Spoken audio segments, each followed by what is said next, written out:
Hey everyone, I'm Kristen the Cross Stitching Runner and welcome to my channel.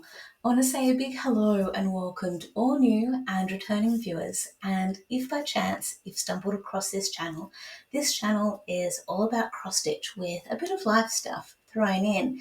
And before I really deep dive into this episode and share with you all of the stitching that I've been doing since we last caught up, I just want to acknowledge the thumbnail for my last episode, and I mucked up. I was trying to test out this feature that creators have access to for YouTube where we're able to select three different thumbnail styles, and as part of posting up the three different thumbnails, there are viewers, or I don't know how this component works, but as a creator you then get sort of feedback on which thumbnail is considered to be the favorite. And I didn't know how long it was going to take for that feature or function to work, and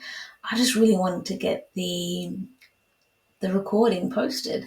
So that's where I had pressed buttons and thought, okay, look, I'm just going to try and cancel this and choose the one that you saw for last episode. And for people who still watched it, and hopefully you've come back and you're watching this now, thank you very much for bearing with me on my muck up on that one. And the thumbnail for this one is definitely a lot more accurate compared with last episode. So thank you very much. And also with this episode, I am also going to be having a bit of a chat about a book that I've recently finished reading, and noting that this is something that I haven't really ever done before. I know on other Flosstube channels that some people have shared with us the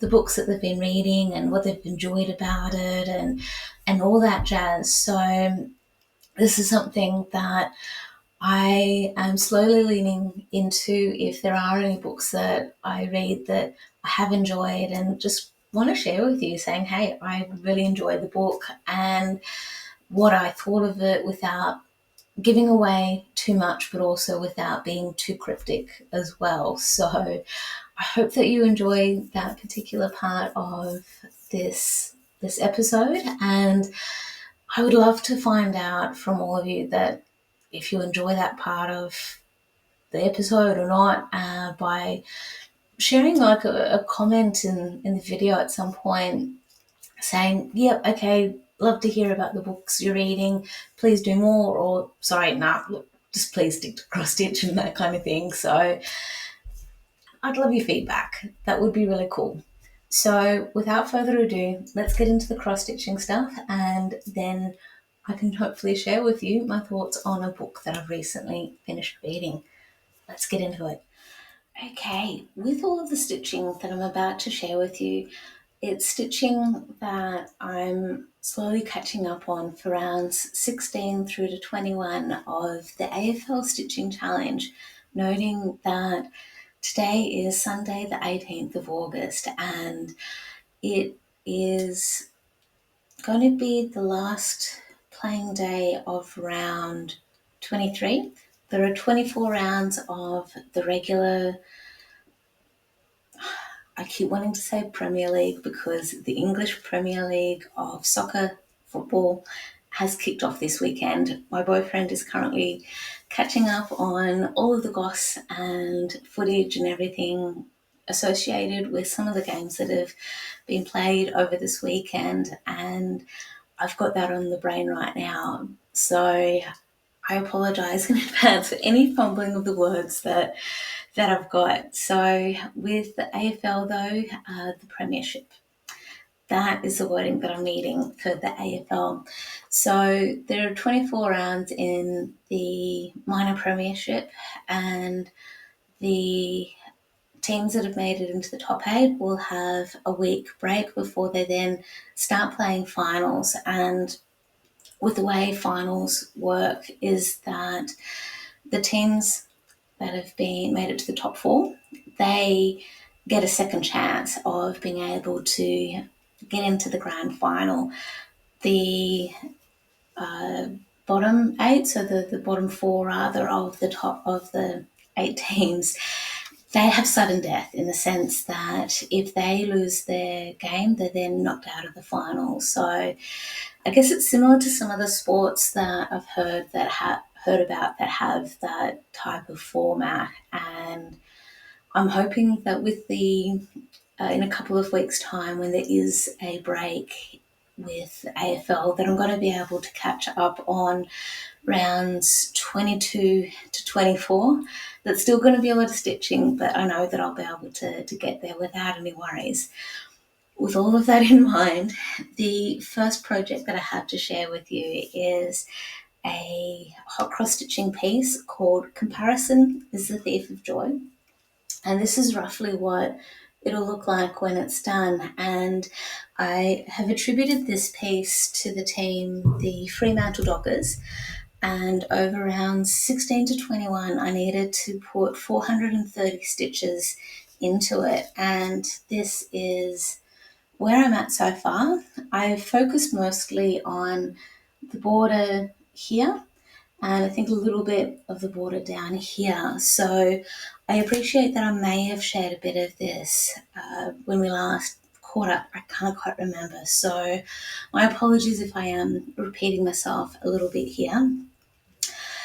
The next piece that I have to share with you is a design by Tanya Amity based on illustrations by Elena Zhnedkova, and it's called Fight Like a Girl.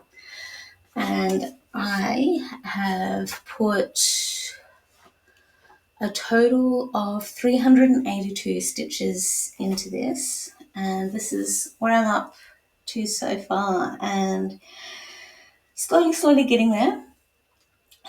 The main focus has been on the green book that we see here and finishing off a bit of Pippi Longstocking. There are still a couple of stitches I need to do around near her hairline. I have no doubt it'll be easy enough to sort out. There's no fuss at all. The next piece that I have to share with you, and I'm feeling excited about this one because I found the cover page for it. Anyone who has been watching this channel for some time will know that the Trio of Dogs cover page had gone for a bit of a walkabout. Ultimately, it had just been hiding in amongst all the other projects and such that I have, but it is all good. It is all good. So this is what Trio of Dogs is going to roughly look like when it's done. And I'm also excited that I was able to find some of the threads that I thought that had gone walkabout as well because of me trying to reorganize how they were set up, because I had bought this as a kit and it's a little bit different to the way that I'm used to with other kits. That's a side note though. This is where I'm up to so far, and I've been focusing mostly on this section here with a bit of their bedding and a little bit of the chocolate lab with how he's resting on the bedding. So with Trio of Dogs, I've put, how many have stitches? There's been a lot of stitches with this one, which was part of why I really wanted to find as many of the colours as I could for the project. So my notes are saying 365 plus 87 plus 110. So we're talking, I think it was 500 and such, or close to 500 stitches for that one. So it's going to get there. It'll be good. I am excited that it is coming together though. I have struggled a bit with this piece, but I know it'll be worth it in the end. Now, speaking of pieces that I have struggled a little bit with, but I can see the end of the light for, is the Dimensions Gold Collection, 4 Seasons kittens. And I am working in this last quarter up here and focusing mostly around the cat here. And for the 4 Seasons kittens, I have associated with the Geelong cats. Also noting that with the previous piece that I've just shared with you, the trio of dogs I have associated with the Western Bulldogs, for anyone who may be curious.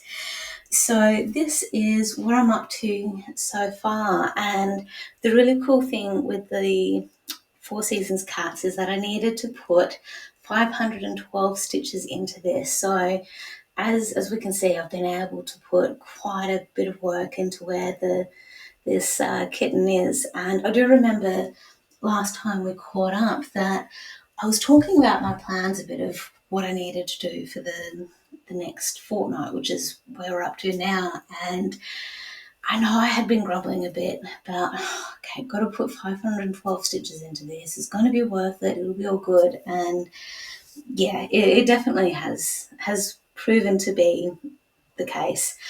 I haven't done any calculations for the next few weeks, but I do know that surprisingly, last night Geelong Cats did play against a team called St Kilda, and surprisingly the Saints won their game. I find that surprising because the Geelong Cats were 20 points ahead. They looked like they were pretty strong and were going to win, yet Saints came back and won the game. It all is quite interesting so far. It's all good. Anyway, by the by, let's go back to the stitching.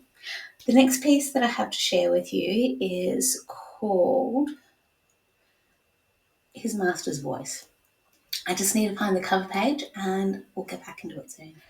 His Master's Voice is Heaven and Earth Designs chart based on artwork by Lisa Parker, and this is roughly what it'll look like when it's done. And I am stitching the mini version of this chart, and I really hope I don't regret my choices for this one, because I know that with The Reader, which is also based on artwork by Lisa Parker, charted by Heaven and Earth Designs, I have restarted that one and I'm stitching it from the middle on black fabric, so I don't have to stitch as much of the black. However, this is where I'm at so far with the Master's Voice Mini. I have focused mostly around here and just filling in a lot more of the paw of the cat. And with this particular piece, I have assigned to the team the Adelaide Crows because of the black from the crow. And I have put at least, how many have I put in? 280 stitches in this one. And I'm stitching this 2/1 because I've not been happy with the coverage that the DMC black has on this. So I really hope that it all works out in the end. Now, the next piece that I have to share with you, I just need to grab the cover page again and we'll get into it.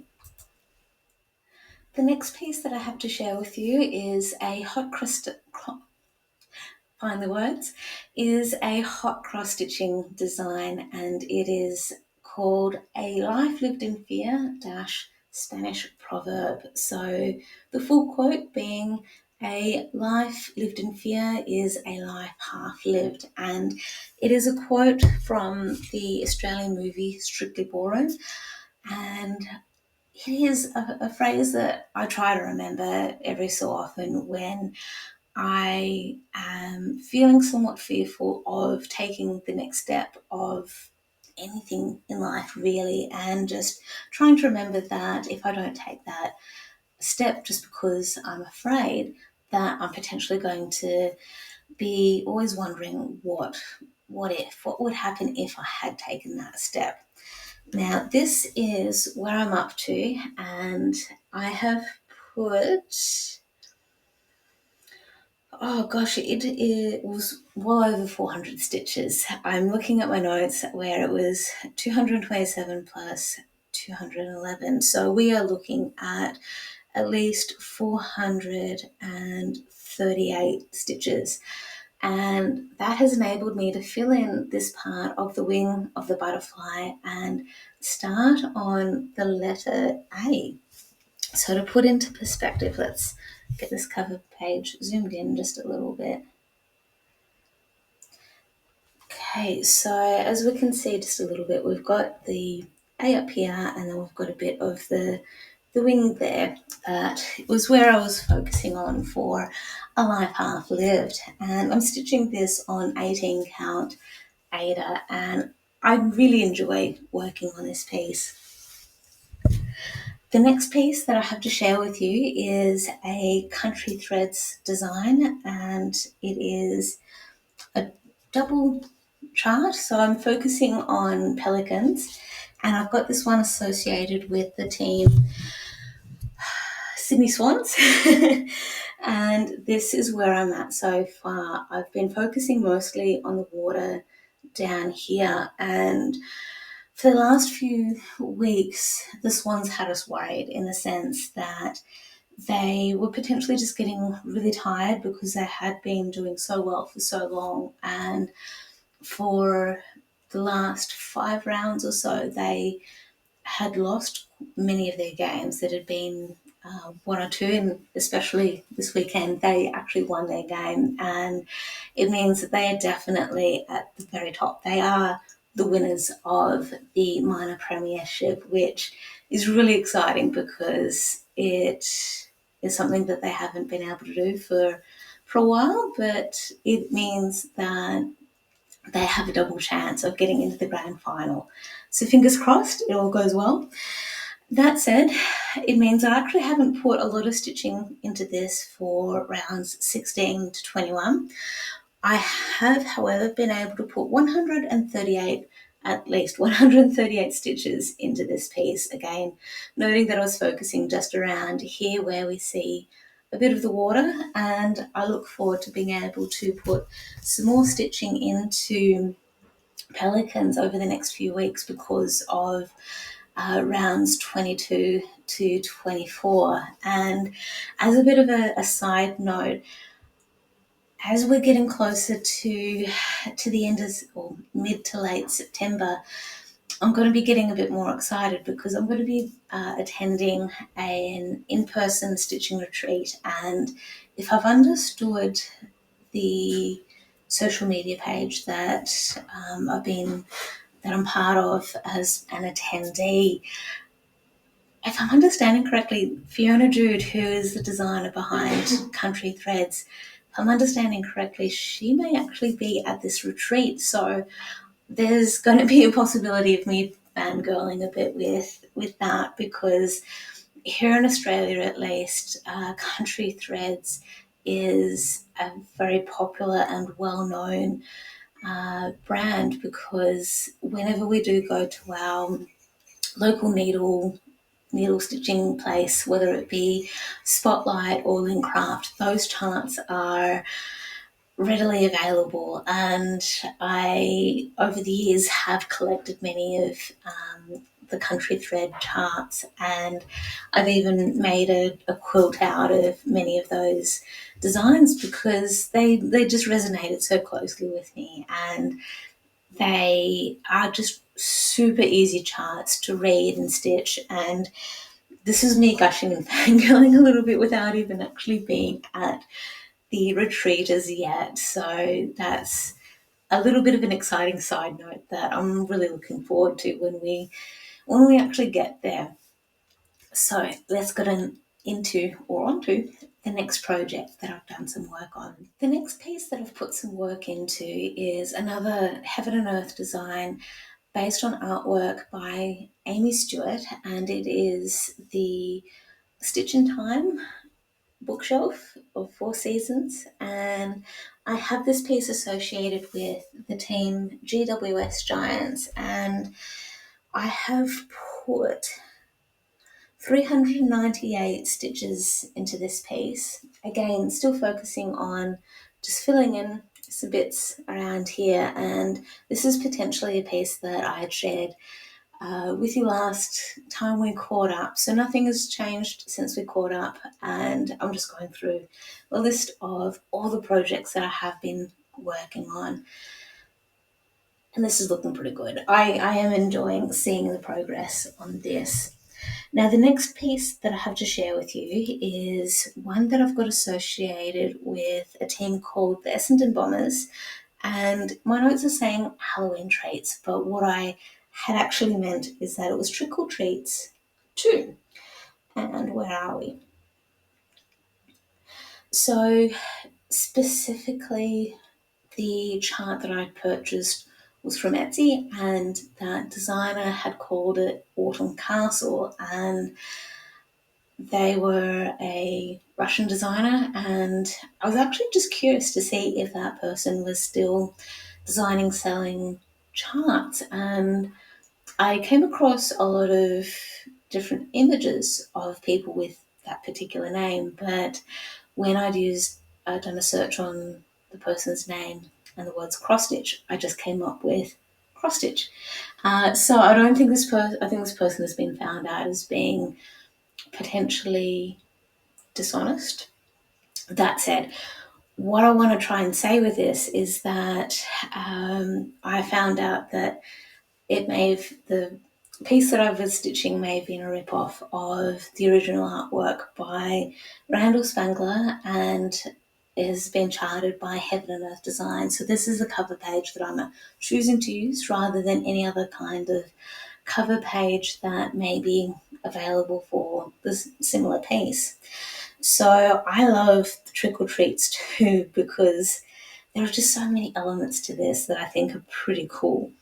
I love the design of the house. I love the ghosties. I love the witch with the bats flying over the house, and I love the two cats and the kids walking up the footpath to the house. And there are the colours in this as well. There are so many elements of this that I love. So this is where I'm looking forward to actually stitching this again, but on a higher count fabric of 25 to 28 count, just to actually see the subtle differences in how it's been charted and the way that it will turn out.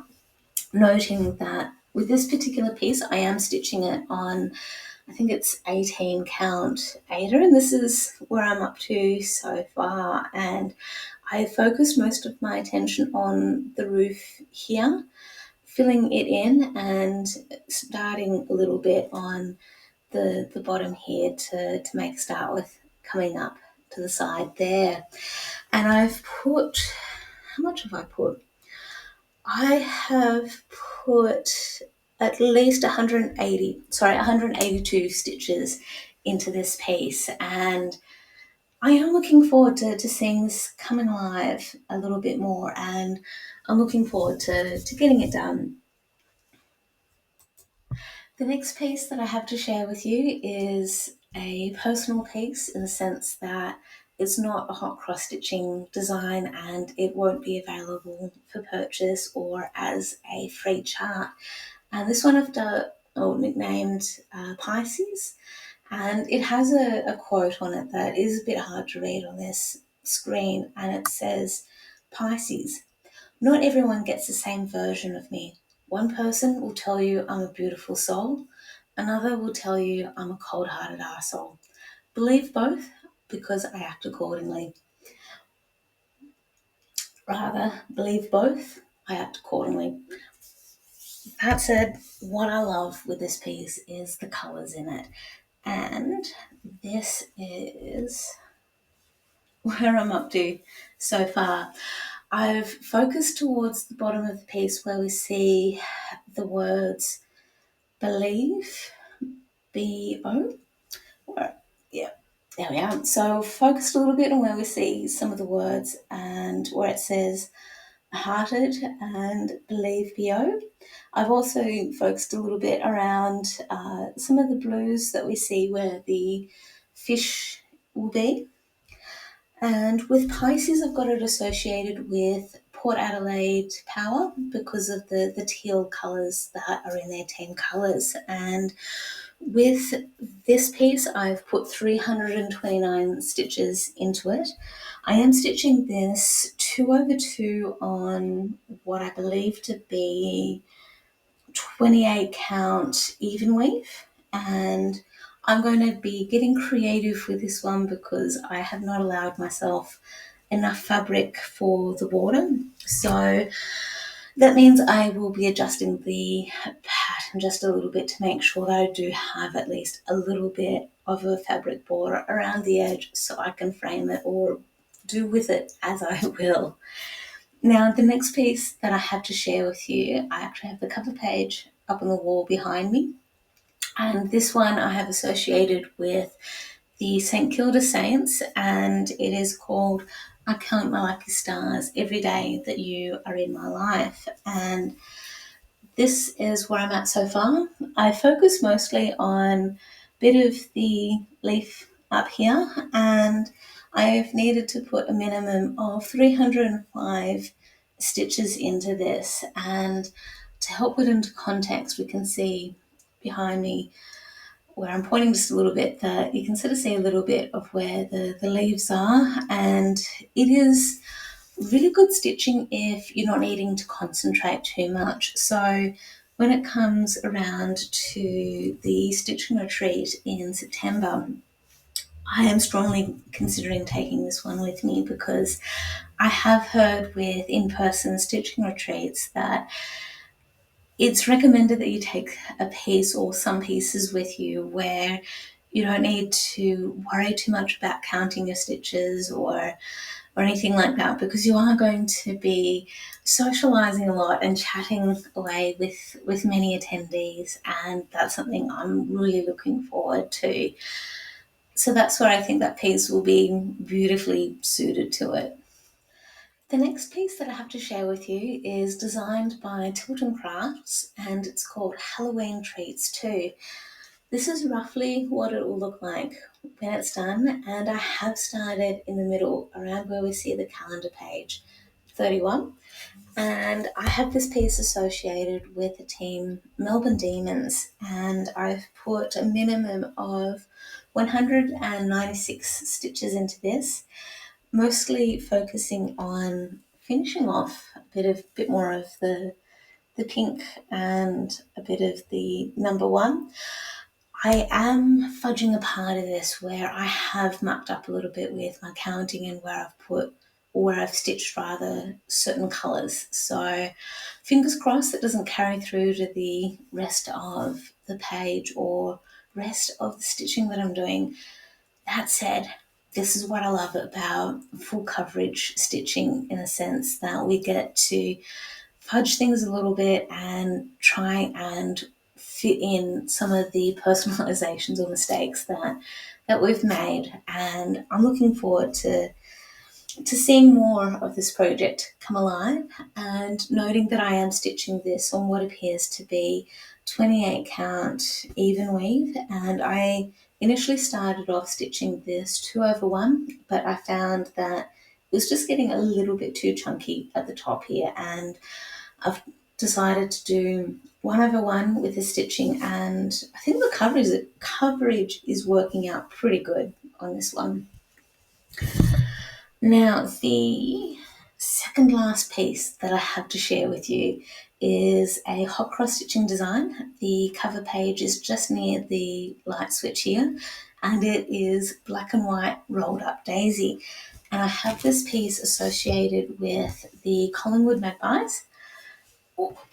And this is where I'm at so far. And I have put a minimum of 177 stitches into this, and I love seeing this piece on camera. I know that I say this quite a bit whenever I'm talking about this, and again, it is just so good to be able to see the dewdrops that are on the flower, and just seeing some of the petals that are curling up just a bit, and just seeing this coming to life, knowing that I've done the right thing with how I've designed it, and I'm gushing. I admit it, I'm gushing. Now, the last piece I have to share with you actually isn't anything to do with the AFL Stitching Challenge. This is actually preparation for the in-person stitching retreat coming up in September, and I've mostly finished my name tag, noting that this does look a bit weird because this was actually just a quarter of what was meant to be a QR code. And that QR code would enable any of the attendees to be taken to my Flosstube channel. Things didn't quite turn out the way that I hoped. So this is why we see it as it is now, and why it just looks like blocks of colour. And what I could do is finish stitching a bit of the QR code there and bring it down to finish there and actually have it wrapped around a bit so it can then be unfolded from the actual name tag holder. That I could do. I could redesign it a little bit as well to actually shrink it down in size and stitch. I'm happy with how this is though, and I have stitched this on what's turning out to be a bit of free-for-all fabric where I've got at least 2 other projects that I'd partly started on this that will never get finished. So this, I believe, is 28 count even weave. The name tag I stitched 1/1 using a variety of threads that I just have in my stash. Some of the threads are leftover threads from some kits that I finished stitching.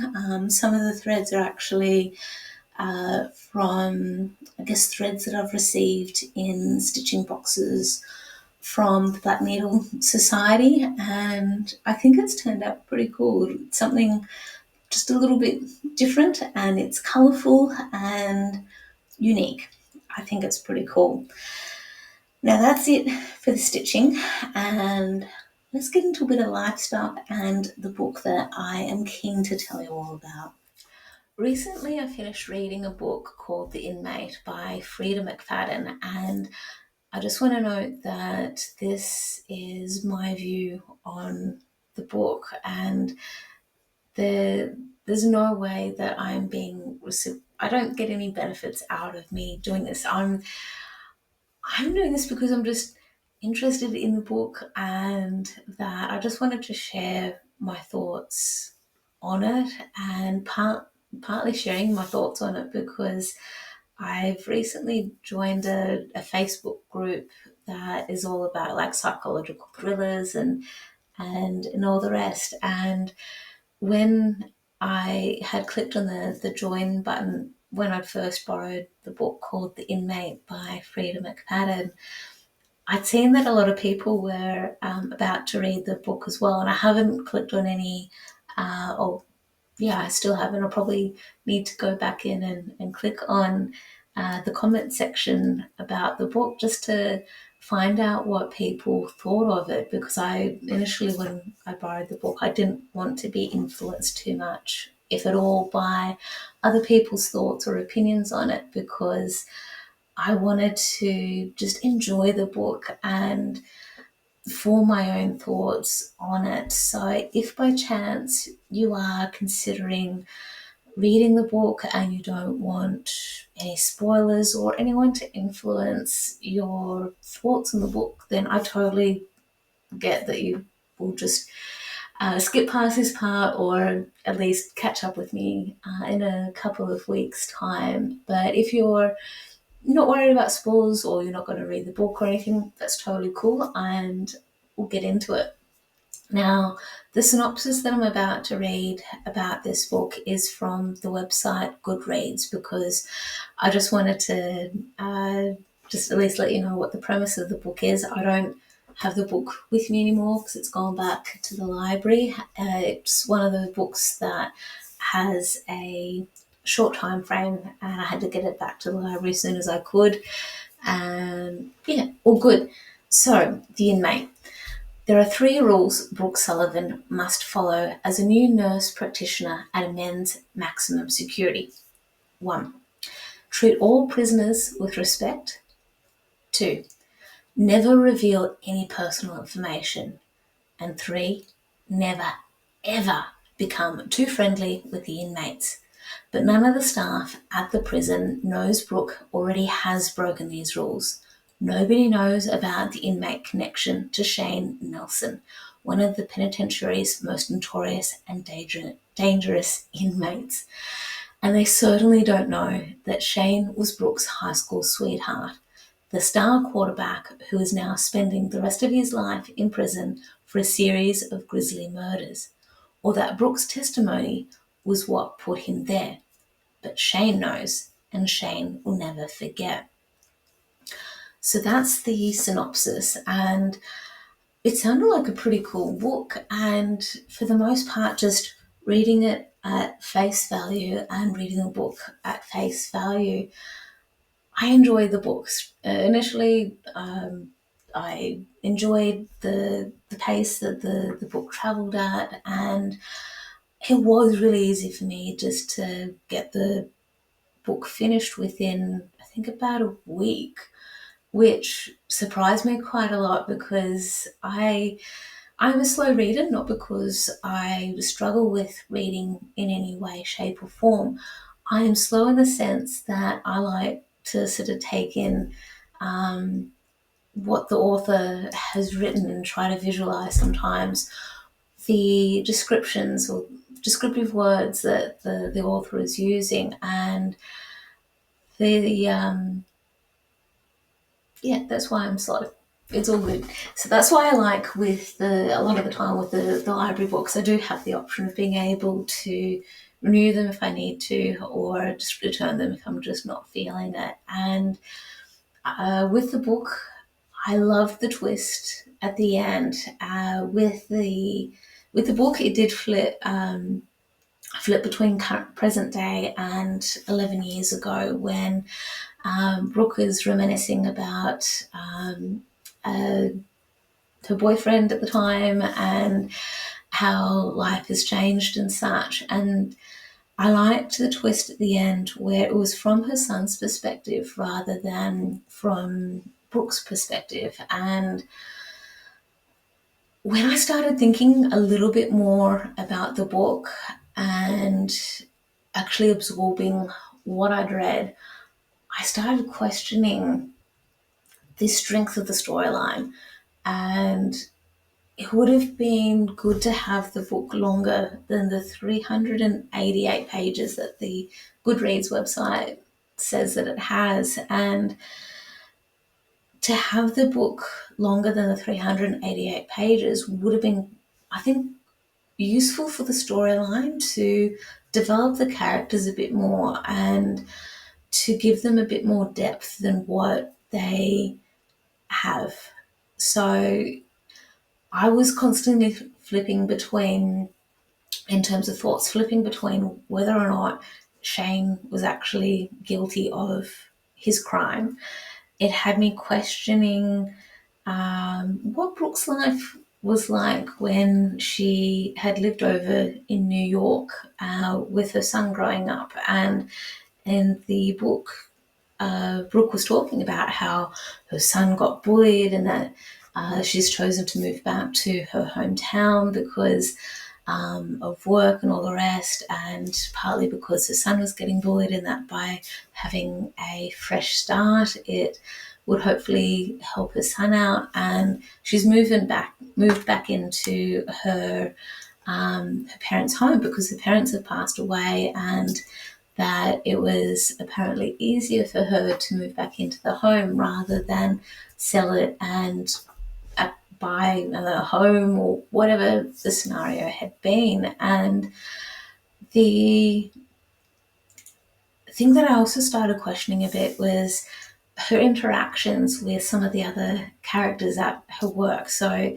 as we heard in the synopsis of the book, she's working at a men's maximum security penitentiary, and the interactions that she has with, I think, the warden and one of the, I want to say guards, but there's a different wording that I should be using for that role. But the interactions that she has with those two characters felt really weak. That it would have been great to see that develop a little bit more, where she talks about Brooke, the character talks about trying to losing the words. She's wanting to advocate for a mattress for one of the inmates, and it eventually arrived and all, and then we hear nothing more about that. And then there's also her interactions with one of the security guards, so to speak, who moves the prisoners from their cell to where the medical room is that Brooke then treats the patients from. And you see a bit of the development of the working relationship between those two characters. And then once you start to realize that she's going to get blackmailed if she doesn't do this or do that or anything, it all then sort of drops off. And we don't hear anything more about how that's impacting her work or whether she goes to report the blackmailing to the warden, or there's just too many holes in it. And I like the book for its fast movement, but I think it moved too fast. And for it to work, I would have loved to see, say, a sequel and a prequel for this book to have a bit more character background, a bit more character development in terms of fully appreciating why Brooke becomes estranged from her parents, to see character development for the legal trial that she goes through when Shane gets arrested and that she testifies against him, and all of the police work that gets done to then find fingerprints and all the rest, and to eventually have Shane convicted and get that life sentence for the murders and such. And what I also found really strange with this book was that she gets triggered by smells. There's a smell of sandalwood that Shane was wearing, and I definitely I don't know enough about trauma or anything like that to talk on that at all. But what I found strange with the storyline is that Brooke is dating a guy called Tim, and he wears sandalwood cologne, and she gets triggered by that, saying, "Oh my God, that's what Shane was wearing when he did all these bad things and such." Yet the weird thing is the way Tim reacts, going, "Oh, I'm so sorry, I didn't realize that I'll stop wearing it." He felt like a weak character in the book as well, and that I could almost see that Tim could have actually been in on the or in on the events that had happened 11 years ago, rather than it just being one sole person. And I also felt that the reason for why some of the murders had occurred, I felt the reasoning behind that to be a bit weak as well. But then also noting that human logic, there are times that one person's logic will be different to another person's logic, and the reasons for why different things are done. It's okay. I had to try and accept that, but it, yeah, I'm just starting to come to realize that if I read this book again, I would probably pull it apart so much in terms of the storyline, and that it had so much potential to actually become a really good book that I don't know if I would enjoy reading it for a second time, or if I did read it for the second time, I'd have my eyes open a lot more. And I would love to see a sequel for this book as well, and actually the sequel being more from the son's perspective, because I did actually like the twist for that, where it actually it actually showed that there's almost a genetic disposition of As much as you may try to raise a person to be good and do all the right things, that there is potentially a genetic disposition for certain ways of thinking and certain ways of doing things that no amount of good deeds can fix that. And it just had me questioning if Brooke's son Josh really was getting beaten up, or if he was the one instigating some of the discomfort that he was experiencing at school. And so I'd like to see how that develops. I'd like to see how Tim and Brooke's relationship develops. And I also found it really strange that Tim gets sent to jail, he gets out of jail, yet he isn't pissed off at Brooke for sending him to jail. He's still like this lovesick puppy dog, whereas like, oh, Brooke, I still love you. I don't care that you sent me to jail because all I want to do is just be with you. And that to me just doesn't cut it. I appreciate that love is still there, but you've got to draw a line in the sand to say that there are certain events and things that can't be undone, that if you send someone to jail, surely you lose that trust for someone. So I appreciate that I am being a little bit cryptic here, that I am jumping around with talking about this book, and it's still going to take me a while to properly digest my thoughts on this. And the good thing is that I'm not alone with my thoughts on this book, and I feel like I need to read some more of Frida's work to hopefully appreciate that this is just a standalone book, and that other books that she's written hold up better, that her style of writing might vary a little bit from book to book. So I hope that it'll be okay. It is just this one that I am struggling a little bit with, and if this book were ever made into a movie, that's where I know that producers and such, if it did well at the movies, that there would be sequels, that there would be prequels and such. So I could see how that could go. And I don't know, I think it could turn into, like, if it was a movie or something like that, it would turn into like those cult classics where you kind of appreciate that it's got like a little bit of a weak storyline, but there would hopefully be enough creative license used with the movies that there'd be enough of the bones to just bring a movie to life, to actually turn it into something good.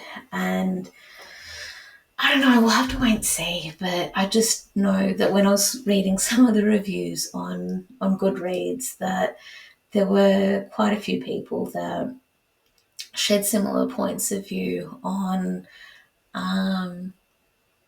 the book, and there's nothing more I can really say on that. And I'm just curious if anyone else has read this book. I'm interested to find out what your thoughts are.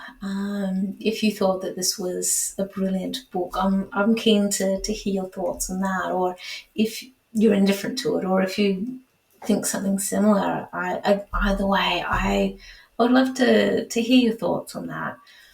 Now, aside from that book and what I thought of it, life stuff. There's been other life stuff going on, and I haven't been able to run properly. Not properly. Since we last caught up, I have been able to do some running, but it's been a little bit over a week now without running, and I'm definitely needing to keep on top of my fitness and doing other exercises aside from running, so I can keep my health in check. And the annoying thing is that I feel at the moment that I'm not meant to be running, in terms of when I do recover from any injury that I have that I'll get back into running and I will then be hobbling around for weeks on end. And I feel like the world is conspiring against me and saying, look, Kristen, you've had your time in the sun. It's time to put the running shoes away and find other forms of fitness that can still help you be healthy and increase strength and fitness and all that stuff. And at the moment, I, on my right foot, have a significant bump.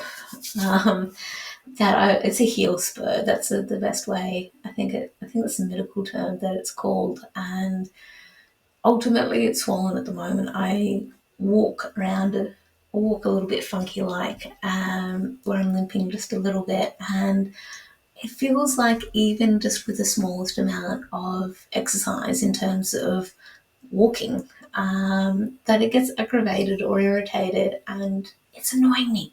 It was really, really bugging me. Which means, I guess, in a comical way, it's like, oh damn, I have to sit down and rest, put the legs up and do some stitching.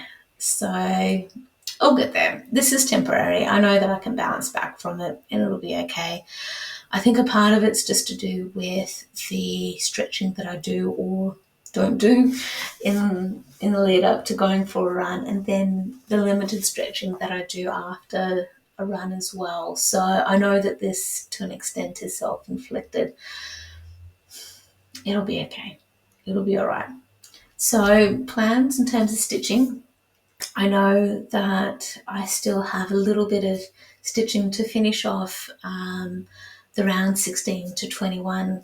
So I have about 3 projects that I still need to do some stitching on. All 3 projects are around the 90 mark in terms of 90 stitches or 97 stitches or so that I need to put the work into. So you'll see that next time we catch up.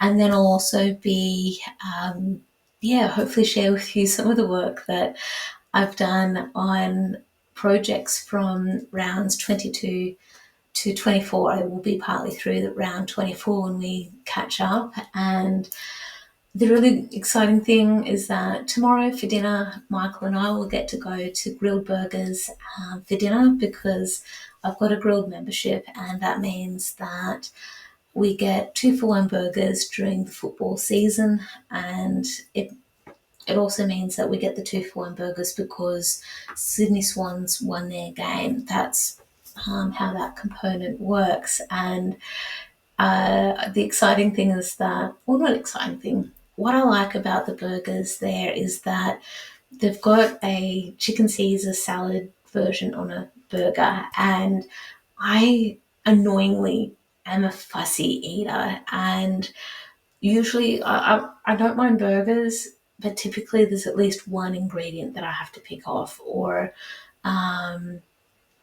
won't enjoy because there'll still be remnants of that ingredient on the burger, and that makes life a bit annoying and boring. I don't want to have to go up to the counter and say, oh, can I please have this meal, but without the onion, without the tomato, without the relish, without the this, without the that. And it's not because I'm allergic to any of it. I just don't like a lot of the ingredients. And the chicken Caesar burger, I'm happy with because there are no ingredients that I want to take off it. So that's what I enjoy with that and what I'm looking forward to having. And what I also like is that to get up to the grilled burger place here at Wollongong, we have to walk uphill to get to there, which is okay because it helps to build the appetite. And then it's a downhill walk back to where we live, which I think is really nice because I usually feel pretty full after having the burger, and there are times when I feel so full after a meal that I'll joke around and say, okay, need to roll me down the hill because I feel like my body isn't going to work very well to get to where I need. And it's all good. It's a tongue-in-cheek thing that I joke around about, and it's all good. it'll be all good. So that's enough of me rambling away, and thank you all so much for sticking around for the catch up on the stitching and me telling you, not in a not very well, but telling you about the book called The Innate that I read, and it'll be all good. I will try and eloquently say what I thought of the book in